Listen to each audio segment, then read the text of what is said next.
So energy and respiration. Energy is being produced by respiration. There are two types of aerobic and anaerobic. Aerobic happens in the mitochondria, anaerobic happens in the cytoplasm. In cytoplasm, certain things are being used to produce ATP. In mitochondria, the inner folded membrane is involved to produce ATP. Okay, so later we will further discuss about that. Now, energy work in the living thing. Why energy is being used? Okay, you look at number 2, transport substances across the membrane, anabolic reaction, movement, and body temperature. So this picture, as you can see, the sodium is being pumped from low to high concentration. Energy is being used. So as the potassium ion is being pumped from low to high concentration, and both involve carrier protein. This is the carrier protein, and with the M to produce ATP. Okay, then source of energy, of course, from the sun. So light energy is being transferred to chemical energy, the carbohydrate synthesis to form ATP, to form organic molecule for metabolic processes. In the future we will learn. Okay, respiration. Organic molecule, for example glucose, is being broken down during respiration and energy is being produced. And the chemical potential energy from nutrient like CPF into usable energy. Glucose equation, I think this one no need to discuss too much. Okay, respiration produce 38 ATP. Okay, energy is being released in the form of ATP, and how many kilojoule? 2870 kilojoule per glucose. One glucose produce about 3000 kilojoule of energy. Okay, so light energy is being used by the autotroph plant, okay, to produce energy. Okay, no, I mean autotroph produce glucose. Am I right? Then after that, the glucose is being used to produce energy. This one we have learned. Okay, ATP. Actually, glucose is also a chemical energy. Glucose is a chemical energy. At the end of the respiration, ATP is being formed. ATP is also a chemical energy. Okay, why glucose need to be converted to ATP? Okay, adenosine triphosphate. Because it is small and soluble, and it provides short-term store for chemical energy, and then very important in linking energy requiring and energy yielding reaction. It is a universal energy current, can be used for different reaction, can be reused, can be recycled.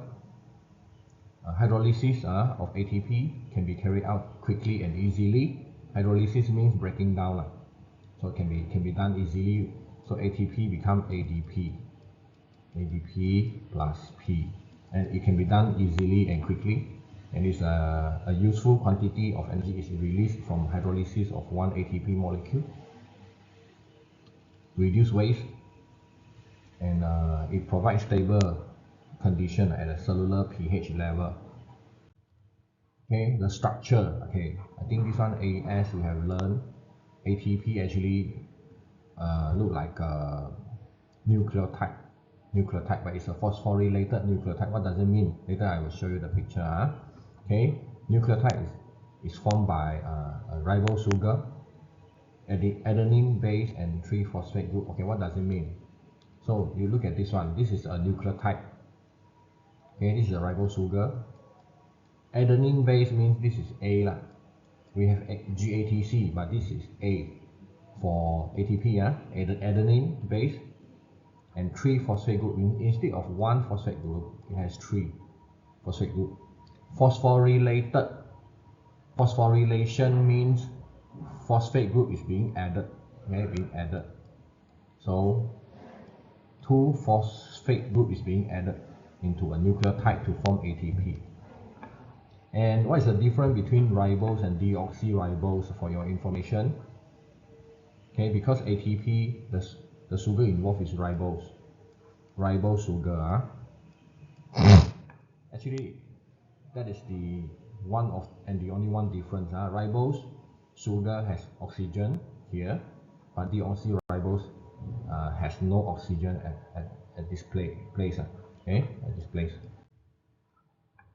Okay, so with one phosphate, it is called AMP, adenosine monophosphate, AMP. With two phosphate group, it is called diphosphate. Three phosphate group is called triphosphate. Okay, so when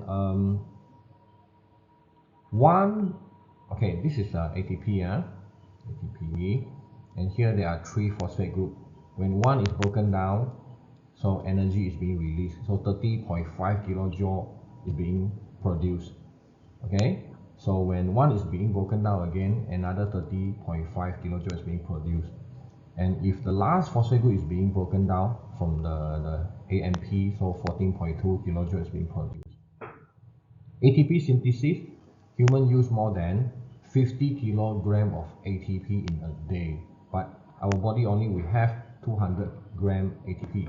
That's the reason why the recycling is very important. So this 200 gram is being recycled. Okay, so you just do some calculation, 50 times 1000, okay, divided by 200, then you will know how many times the ATP is being recycled. Organism cannot build up large stores of ATP, okay, and then ATP cannot pass through the cell surface membrane. So cells will only make ATP as when they need them. ATP is formed when an inorganic phosphate group is combined with the ADP, and it is an energy requiring reaction. So do not think that ATP is being produced to provide energy. The formation of ATP requiring energy as well. Okay, so water is released as a waste product. So types of ATP synthesis, we have two. One is respiration, and another chapter we will learn photosynthesis. Through photosynthesis, ATP is being produced as well. So there are two ways: substrate-linked phosphorylation and chemiosmosis. So we need to know the differences between these two. Okay. Substrate-linked phosphorylation. Okay, what does it mean? You look at this small paragraph. Okay, substrate-linked phosphorylation. It happens without involving membrane. Okay, so substrate-linked phosphorylation happens in the cytoplasm. Normally talking about this anaerobic respiration. Okay, so a phosphate is directly transferred from a substrate molecule to ATP to form ATP. So what does it mean? For example, this ADP.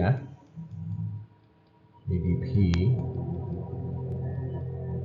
Okay, so the one phosphate group is being transferred directly from a substrate, and the substrate already contains phosphate. Okay, and then you see the high energy phosphate containing molecule.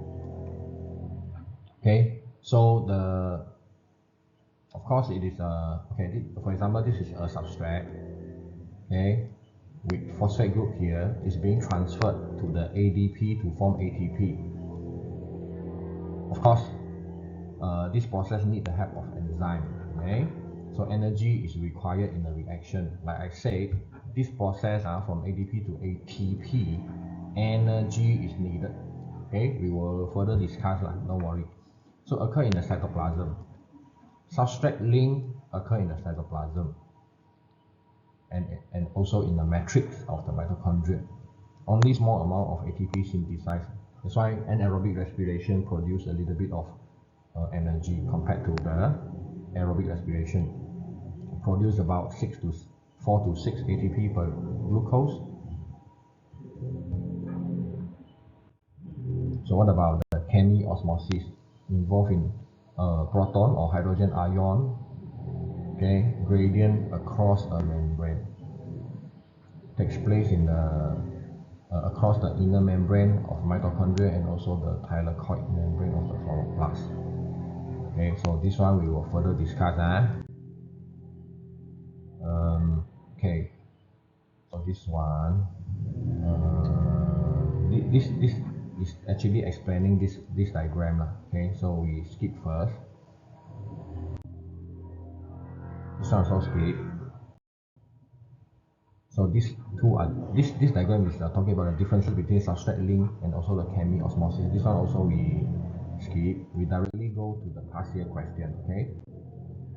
So ATP is needed for many metabolic processes in the living organisms. Describe the properties of ATP that make it suitable for its role as a universal energy current. This one we have learned already just now. Instead of directly using glucose, why glucose need to be converted to ATP to be used?